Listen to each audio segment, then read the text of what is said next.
লিমিটেশনগুলো আমরা একটা একটা করে দেখব এবং প্রত্যেকটা লিমিটেশন আমরা সলভ করব। তো এক নম্বর যে লিমিটেশনটা সেটা হচ্ছে there must be a minimum of 3 continuous span in each direction. প্রতিটা ডিরেকশনে কমপক্ষে 3টা কন্টিনিউয়াস স্প্যান থাকবে। তো আমরা যদি চিন্তা করি এইটা একটা স্ল্যাব এবং এখানে অনেকগুলো প্যানেল আছে।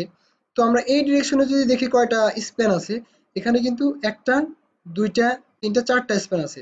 তো কমপক্ষে যদি 3টা স্প্যান থাকে তবেই কিন্তু ডিরেক্ট ডিজাইন মেথড দিয়ে করা যাবে। কিন্তু কিন্তু 3টের যদি কম স্প্যান থাকে তখন কিন্তু ডিরেক্ট ডিজাইন মেথড দিয়ে করা যাবে না। এবং দুই দিকেই কিন্তু 3টা কমপক্ষে স্প্যান থাকতে হবে। এদিকেও কিন্তু 1, 2, 3, 4, 5, 5টা স্প্যান আছে। সো কমপক্ষে যে কোনো দিকে কমপক্ষে 3টে স্প্যান থাকলে তবেই ডিরেক্ট ডিজাইন মেথড দিয়ে করা যাবে। এটাই কিন্তু নাম্বার 1। এবং আমাদের এই ম্যাথ যেটাই দেওয়া আছে সেটা হচ্ছে এখানে একটা স্প্যান আছে। আমরা যদি এদিকে দেখি লং ডিরেকশনে বা 25 ফিট ডিরেকশনে যদি দেখি কয়টা স্প্যান আছে, এই যে একটা স্প্যান। তো এবং এদিকে আরো অনেকগুলো স্প্যান আছে, সেটা বলে দেওয়া আছে, কেটে দেখানো আছে যে এদিকে আরো অনেকগুলো স্প্যান আছে। সো আমরা ধরে নিচ্ছি যে এদিকে আরো 3টার বেশি কি স্প্যান আছে। এই কারণেই কিন্তু এটা ডিরেক্ট ডিজাইন দিয়ে করা যাবে। এবং এদিকে একটা স্প্যান, দুইটা স্প্যান, এই যে এখানে কিন্তু দেখানো আছে, কেটে দেওয়া আছে, এর মানে এখানে আরো অনেকগুলো স্প্যান থাকতে পারে। তার মানে এদিকেও 3টার অধিক স্প্যান আছে। তার মানে আমাদের যে কোনো ডিরেকশনে অবশ্যই 3টার বেশি বা কমপক্ষে 3টে স্প্যান যদি থাকে তবে আমরা কিন্তু ডিরেক্ট ডিজাইন মেথড দিয়ে করতে পারবো। এবং এই ম্যাথটা ডিরেক্ট ডিজাইন মেথড দিয়ে করা যাবে, এর কারণ যে কোনো ডিরেকশনে কিন্তু কমপক্ষে 3টা স্প্যান আছে। তো এই জন্যই বলা হয়েছে there must be a minimum of 3 continuous span in each direction. যে কোনো দিকে কমপক্ষে 3টা কন্টিনিউয়াস স্প্যান থাকতে হবে।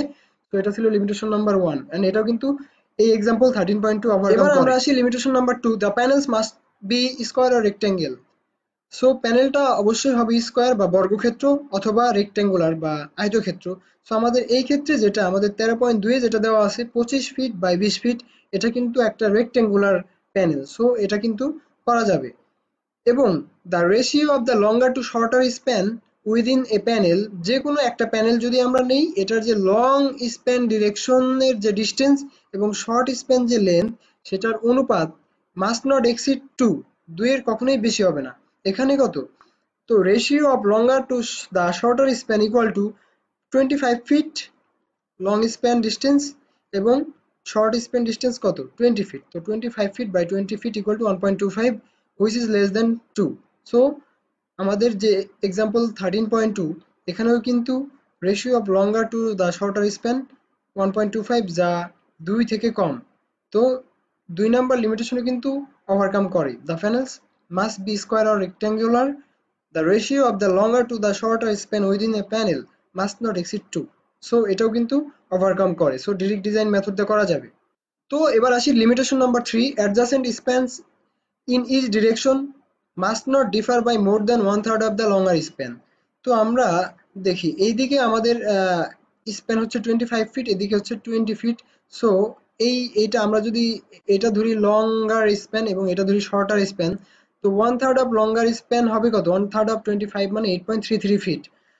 তো অ্যাডজাসেন্ট স্প্যান্স মানে এটা একটা স্প্যান, এরপরে যে স্প্যানটা থাকবে সেইটা যে 25 ফিটই হইতে হবে এরকম কোনো কথা নাই। সেটা 25 থেকে 8.33 ফিট অর্থাৎ 1/3 কম বা বেশি হইতে পারে, বা কম বা বেশি এর মধ্যে থাকতে হবে। যেমন সাপোজ এটা হচ্ছে 25 ফিট, এটা হচ্ছে লঙ্গার স্প্যান। তো এটা যে 25 হইতে হবে তা না, এটা ন্যূনতম হইতে পারে 25 মাইনাস 8.33 মানে 11.67 ফিট। এটা ন্যূনতম হইতে পারে 11.67 ফিট এবং ম্যাক্সিমাম কত হইতে পারে? ম্যাক্সিমাম হইতে পারে 33.33 ফিট মানে 25 প্লাস 8.33 ফিট, এটা ম্যাক্সিমাম হইতে পারে। তো এটা কিন্তু পরবর্তী যেটা থাকবে অ্যাডজাসেন্ট, সেটা 11.67 এর কম হইতে পারবে না এবং 33.33 এর বেশি হইতে পারবে না, এর মধ্যে থাকতে হবে। তাহলেই কিন্তু ডিডিএম দিয়ে করা যাবে বা ডিরেক্ট ডিজাইন মেথড দিয়ে করা যাবে। এবং এইদিকে যে 20 ফিট ডিরেকশন, এর ক্ষেত্রেও কিন্তু সেম, বাকিগুলা যে 20 ফিটই হইতে হবে এরপরে যেগুলা, ব্যাপারটা ওরকম না। 20 ফিট থেকে যে লঙ্গার স্প্যানের 1/3 8.33 এ কমও হইতে পারে, বেশিও হইতে পারে।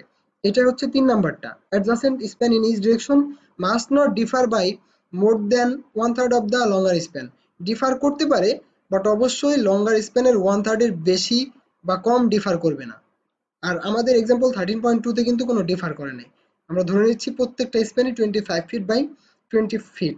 সো এটা অবশ্যই ডিডিএম দিয়ে করা যাবে। Limitation number 4, columns must not be offset by a maximum of 10% of span length.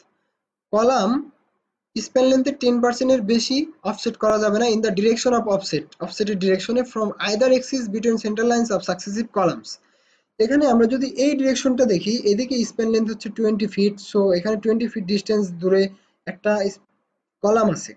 So আমরা এই কলাম এর পরের যে কলামটা, তো এটা কিন্তু আমরা 20 ফিট দূরে দিতে পারি, অথবা এই যে 20 ফিট স্প্যান লেন্থ এটার 10%, 20 ফিটের 10% করলে কত হয় 2 ফিট।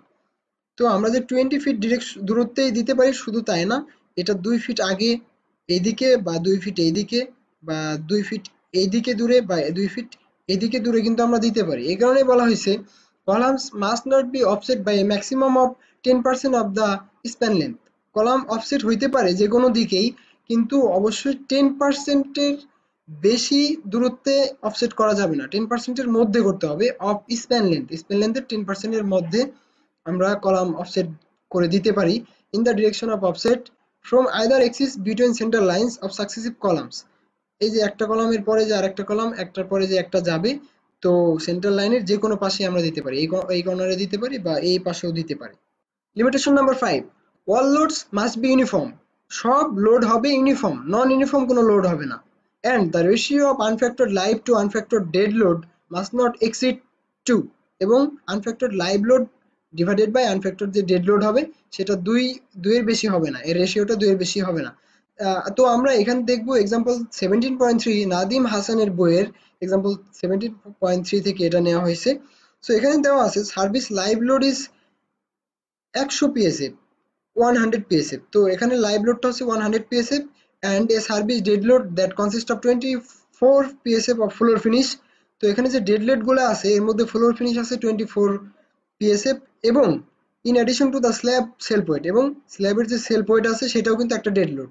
তো আমরা যদি টোটাল ডেড লোড নির্ণয় করি, ফ্লোর ফিনিশ একটা dead load 24 PSF plus weight of স্ল্যাবের যে লোডটা এটাও ডেড লোডের মধ্যে অন্তর্ভুক্ত। সো আমরা এখানে 9 ইঞ্চ স্ল্যাব ছিল, তো 9/12 ফিটে করছি ইন্টু 150 পিসিএফ হচ্ছে কনক্রিটের ইউনিট ওয়েট।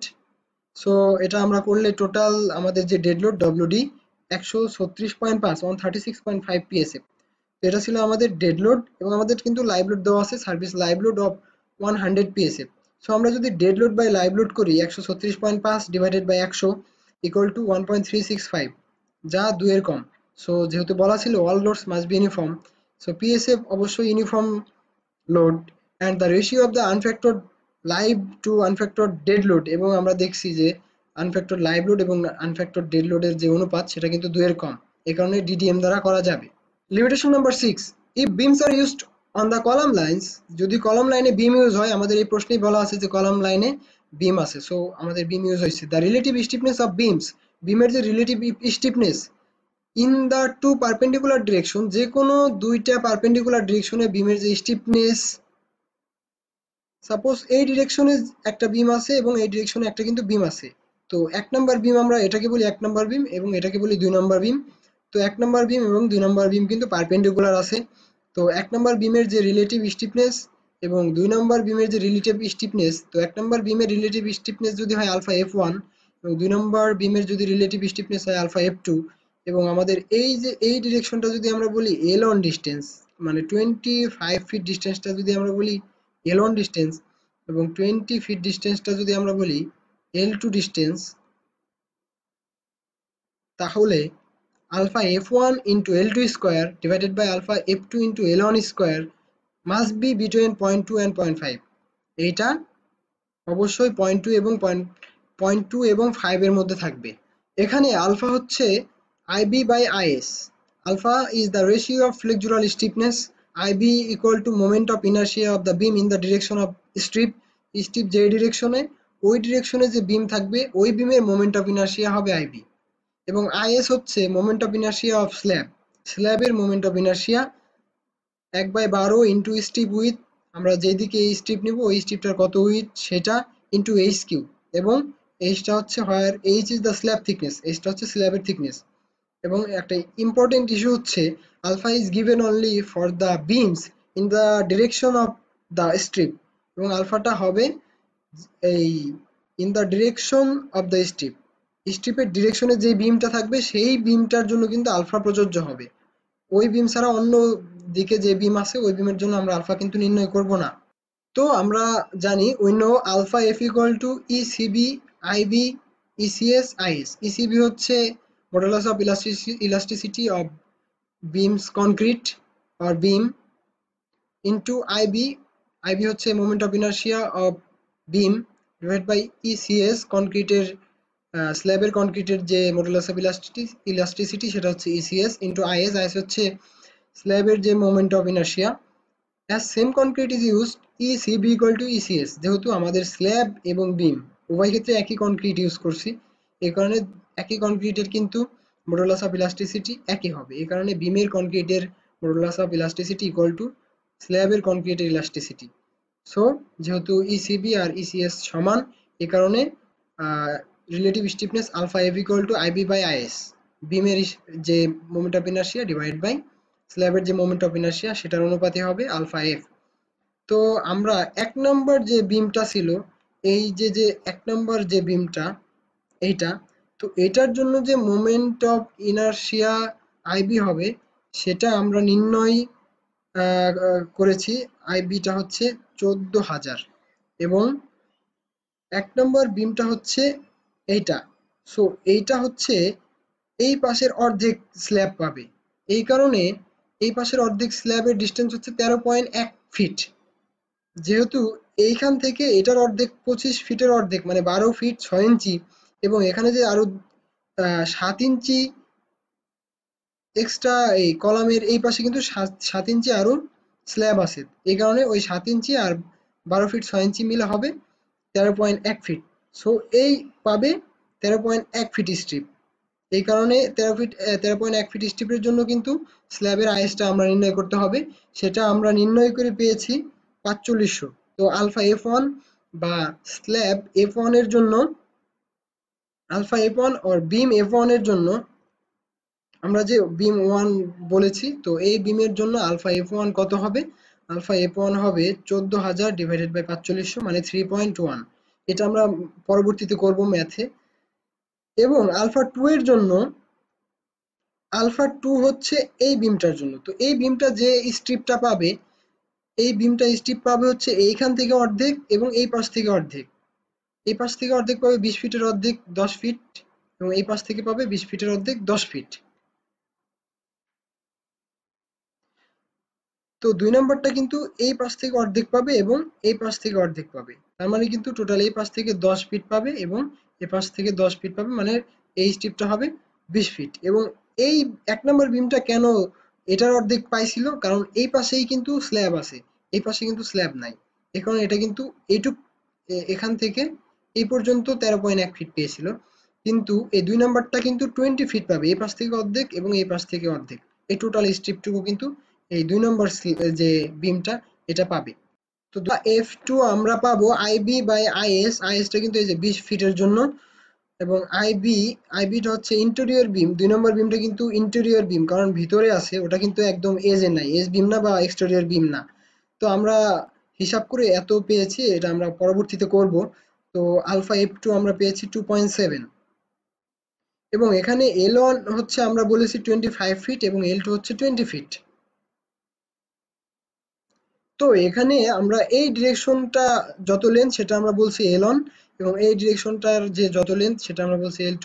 যেহেতু এই L1টা আমাদের প্রশ্নে বলা আছে 25 ফিট, তো আমরা কিন্তু L1 আমাদের ধরতে হবে 25 ফিট, এবং L2 যেহেতু আমাদের প্রশ্নে বলা আছে 20 ফিট, এই কারণে কিন্তু আমাদের L2 আমাদের 20 ফিট ধরতে হবে। এখানে কিন্তু এটা আইপি হচ্ছে ইন্টেরিয়র প্যানেল এবং এগুলো হচ্ছে এক্সটেরিয়র প্যানেল। ইন্টেরিয়র প্যানেল ছাড়া বাকি সব প্যানেলই কিন্তু এক্সটেরিয়র প্যানেল। সো আমরা আলফা এফ ওয়ান জানি, আলফা এফ টু জানি, এল টু জানি এবং এল ওয়ানও জানি। তো আমরা যদি এই ভ্যালুগুলো বসাই, আলফা এফ ওয়ান হচ্ছে 3.1, এল টু হচ্ছে 20, তো এল টি স্কোয়ার মানে 20 square divided by alpha F two আমরা নির্ণয় করেছি 2.7, ইন্টু এলন, এলন আমরা জানি 25, তো এলন স্কোয়ার মানে হচ্ছে 25 স্কোয়ার, এটা হবে 1240 ডিভাইডেড বাই 1687.5 ইকুয়াল টু 0.735। তো আমাদের যেহেতু বলা ছিল যে এই রেশিওটা কত হবে, হবে 0.2 অ্যান্ড 5 এর মধ্যে থাকবে, যেহেতু 0.735, 0.2 এবং 5 এর মধ্যে। সো 6 নম্বর যে লিমিটেশনটা ছিল এটাও কিন্তু এই এক্সাম্পলটা ওভারকাম করে। তো এই কারণে কিন্তু আমরা ডিডিএম দ্বারা এটা করতে পারি। So as all limitations are met, now we can solve this problem by direct design method। যেহেতু সবগুলো লিমিটেশন ওভারকাম করে এই কারণে কিন্তু আমরা এটাকে ডিরেক্ট ডিজাইন মেথড দিয়ে সলভ করতে পারি। সো যেহেতু আমাদের যে লিমিটেশন গুলো ছিল যে ডিরেক্ট ডিজাইন মেথড হতে যদি আমি কোনো স্ল্যাব ডিজাইন করতে চাই, 2 ওয়ে স্ল্যাব ডিজাইন করতে চাই, তাহলে কিন্তু এই 6টা লিমিটেশন মেনটেন করতে হবে। যেহেতু এই 6টা লিমিটেশনই আমাদের যে এক্সাম্পল 13.2 এটা মেনটেন করে, এই কারণে কিন্তু এক্সাম্পল 13.2 আমরা ডিরেক্ট ডিজাইন মেথড দিয়ে করতে পারবো। সো এক্সাম্পল 13.2 নিলসনের বইয়ে যে ম্যাথটা আছে, সো এটা কিন্তু আমরা ডিরেক্ট ডিজাইন মেথড দিয়ে করতে পারবো, কারণ ডিরেক্ট ডিজাইনের মেথডের সকল লিমিটেশনগুলো এটা ফলো করে। So use direct design method কিন্তু এই কারণেই বলা হয়েছে কারণ এই যে স্ল্যাবটা 2 ওয়ে স্ল্যাবটা এটা ডিরেক্ট ডিজাইন মেথডের সবগুলো লিমিটেশন ফলো করে। সো আমরা দেখলাম যে ডিরেক্ট ডিজাইন মেথডের লিমিটেশনগুলো কি কি এবং এটা কিভাবে আসলে এটার মানেটা কি এবং কিভাবে স্ল্যাবগুলো ওভারকাম করে সেটা আমরা দেখলাম। সো আশা করি এই ডিরেক্ট ডিজাইন মেথডের যে লিমিটেশনগুলো কিভাবে ওভারকাম করতে হয় এটা বুঝতে পেরেছেন। তো ভিডিওটি ভালো লাগলে অবশ্যই লাইক, শেয়ার এবং সাবস্ক্রাইব করবেন। তো দেখা হচ্ছে পরের ভিডিওতে। টাটা।